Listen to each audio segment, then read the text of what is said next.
nimepita kuweka jiwe la msingi kwenye hospitali yetu pale. Kuugua huwa hakubishi hodi. Kuugua kuandiki barua, anayeugua haandikiwi barua.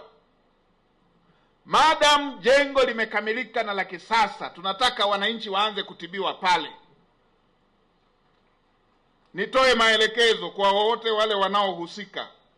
Hakikisheni ndani ya wiki 2 mkamilishe utaratibu wa kufunga hivyo vifaa. Nimeambiwa bado vifaa vya tehama pamoja na mfumo wa gesi. Harakisheni ndani ya hizi wiki 2, harakisheni kufunga haya. Ongeeni na watu wa, niliambiwa MSD, kama wanakwama ongeeni na NHIF.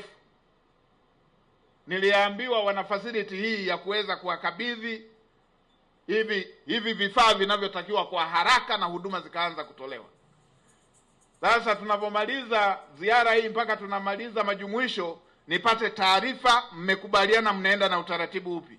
MSD watawapa ndani ya hizi wiki 2 ama mtachukua NHIF. Tunataka vifaa hivyo vifungwe. Hospitali jengo limeshakamilika, vitendea kazi vingine vyote vipo. Tusipoteze maisha ya Watanzania wenzetu kwa sababu ya vitu viwili havijafika. Tunapomaliza majumuisho nipate hii taarifa kwamba mmewasiliana na hawa na mmekubaliana mnatumia utaratibu gani.